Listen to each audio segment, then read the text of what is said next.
कथा संग्राम की। कथा प्रवाह शिवानंद महाराज शास्त्री जी। कुछ ऐसे भी लोग हैं जिनको लगता है कि हम बहुत पापी हैं, जीवन में हमने बहुत पाप किया है, ऐसा कुछ लोग अपने आप को दोष देने लगते हैं। पर नहीं, एक बार परमात्मा का हो गए तो फिर ना पाप है ना पुण्य है। कह दो परमात्मा से, भगवान हम तो अनजान है, पाप किसे कहते हैं और पुण्य किसे कहते हैं हमें नहीं पता है भगवान।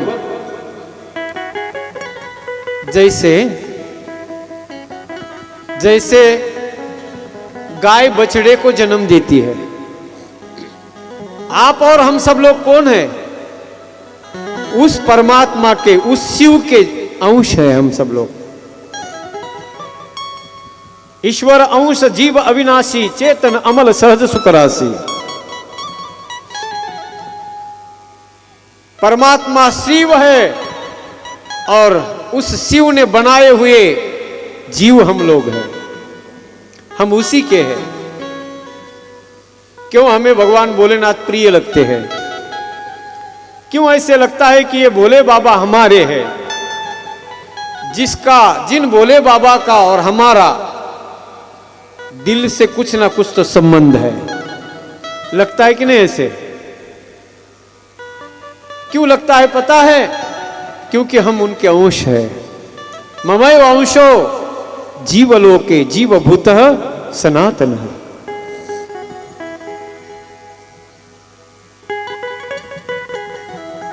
हम तुम्हारे हो गए हैं, तुम हमारे हो गए।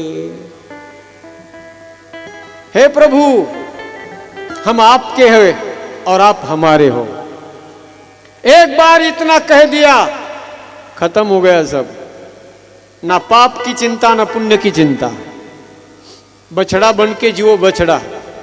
गाय का जैसे छोटा बछड़ा होता है ना, जैसे गाय अपने बछड़े को जन्म देती है। मुझे जवाब देना नांदगांवकर, गाय बछड़े को जन्म देती है। जैसे ही बछड़ा गाय के पेट से निकलता है तो उस बछड़े के पूरे शरीर को गंदगी होती है ना? देखा है आपने कभी? गाय जब बछड़े को जन्म देती है, वो दृश्य देखा है ना आप सब लोगों ने? है कि नहीं? हाँ बोलो या ना बोलो? हाँ देखा है। आप सब देहाती हो, गाय को पालने वाले लोग हो। आजकल बहुत कठिन काम हुआ है, गाय पालना बहुत कठिन मुश्किल काम हो गया है। एक बार सागरदा, एक बार बच्चे स्कूल में बच्चे गुरुजी से पूछते हैं कि गुरुजी शहर और गांव में क्या फर्क है? सुन रहे हो ना आप लोग? गुरुजी से बच्चे पूछते हैं कि गुरुजी शहर और गांव में क्या फर्क है? तो गुरुजी जवाब देते हैं, बच्चों सुनो, जिस गलियों में कुत्ते आवारा घूमते हैं, गुरुजी कहते हैं बच्चों, जिस गलियों में कुत्ते आवारा घूमते हैं और गायें पाली जाती है उसे गांव कहते हैं, और जिस गलियों में गायें आवारा घूमती है और कुत्ते पाले जाते हैं उसे शहर कहते हैं। देहात में लोग गाय की पूजा करते हैं। आप गाय को पालने वाले हो, गाय का रक्षण करने वाले आप लोग हो, और करना भी चाहिए। बात सामने आई है इसलिए मैं आप सब लोगों को एक बात बताता हूं, सुनो, जो जिंदगी भर आप सब लोग याद रखेंगे। 7 ऐसी वस्तु होती है, 7 ऐसी चीजें हैं जो केवल देखने से इतना पुण्य मिलता है जीवन में, इतना पुण्य मिलता है, इतना पुण्य मिलता है, जिस पुण्य का कभी नाश नहीं होता। 7 ऐसी चीजें हैं। कौन सी सुनो, ध्यान से सुनो, अंतःकरण के कान से सुनो। गोमूत्रम गोमयम दुग्धम गोधुलिम गोष्ठ गोष्पदम पक्व सस्यान्वितम क्षेत्रम दृष्ट्वा पुण्यम लभे ध्रुवम। गाय का गोमूत्र केवल देखने से इतना पुण्य मिलता है जिस पुण्य का कभी नाश नहीं होता। गोमूत्रम गोमयम, गाय का गोबर, देखने से पुण्य मिलेगा, केवल देखने से। गाय का दूध, पाहे पा पवित्र दूध, पवित्र आणि गोड। संत ज्ञानेश्वर महाराज ने उसे कहा है वो अमृत भी जिसके समान फीका है, इतना पवित्र गाय का दूध है, केवल देखने से पुण्य मिलेगा। गोमूत्रम गोमयम दुग्धम गोधुलिम, गाय के पैरों से जो धूल उड़ती है उस धूल को देखने से इतना पुण्य मिलता है जिस पुण्य का कभी नाश नहीं होता। गाय का पैर जब कीचड़ में ऐसे उसके निशान, उस निशान को देखने से, गाय के पैर के जिसको हम खूर बोलते हैं, उस निशान को केवल देखने से इतना पुण्य मिलता है जिसका कभी नाश नहीं होता। और छठा नंबर है गाय का गोठा, केवल देखने से पुण्य मिलता है, केवल देखने से। कितनी हो गई चीजें, सुन रहे हो ना आप सब लोग? ऐसे ही सुनो। नड़ी फुंकिली सोना रे, गाय का गोमूत्र, गाय का गोबर, गाय का दूध, गाय के पैरों से उड़ी हुई धूल, गाय के पैरों के निशान, खूर के निशान, और गाय का गोठा। कितने हो गए? 6 हो गए ना, 6। और हरी भरी परिपक्व जो खेती होती है, जो फसल होती है, हरी भरी फसल को केवल देखने से कितनी हो गई?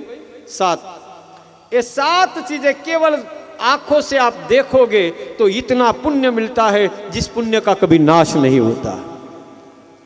और ये सब पुण्य, इतना पुण्य तुम्हें तुम्हारी झोली में मिलेगा कब? जब एक गाय आपके दरवाजे के सामने खड़ी होगी। एक गाय को हम जब पालेंगे, एक गाय का रक्षण जब हम करेंगे ना, तो इतना सारा पुण्य आपकी झोली में अपने आप आ जाएगा। कळतं ना नांदगावकर? गायीमध्ये ही ताकद आहे बघा, देखने मात्र से पुण्य प्राप्ती। केवळ या सगळ्या गोष्टी नुसत्या डोळ्याने जरी पाहिल्या तरीही हे सगळं पुण्य आपल्या पदरामध्ये मिळतंय सज्जन हो। म्हणून गोमाता अद्भुत आहे बघा। त्या गोमातेमुळेच आज ही धरणी माता सुद्धा सुरक्षित आहे। तुम्ही शेतकरी जर असाल ना नांदगावकर, देवानं जर अर्धा एकर जरी जमीन तुम्हाला दिली असेल ना, अर्धा एकर, त्या सगळ्यांना अर्धा एकर जरी जमीन असेल तुम्हाला, तर माझी विनंती हात जोडून तुम्हाला, एक तरी गाय तुमच्या दारामध्ये बांधा। एक गाय जर तुमच्या दारामध्ये असेल ना सज्जनो, एक गाय, तर एक लक्षात ठेवा, तुमच्या आयुष्यात, तुमच्या जीवनामध्ये कधीच तुमच्या जीवनात संकट येणार नाही। लिहून घ्या माझ्याकडून। गायीची सेवा करा प्रामाणिकपणाने। ऐका, हे मी का सांगतो तुम्हाला? गायीनं वासराला जन्म दिला की त्या वासराच्या अंगाला गंदगी लागलेली असते, गंदगीनं माखलेलं अंग असतं त्या वासराचं। मला तुम्हाला प्रश्न विचारायचा आहे, ती गंदगी वासराची असते का गायीची? महिला मंडळी, माय मावल्यांनो बोला, हा? गायीची का वासराची? अंगाला कोणाच्या लागली? वासराच्या। गंदगी आहे कोणाची? तुम्ही पण बोलत चला। गंदगी आहे गायीची, लागलीये वासराच्या अंगाला। मग ज्याची गंदगी आहे त्याचं कर्तव्य आहे, वासराची गंदगी नाही।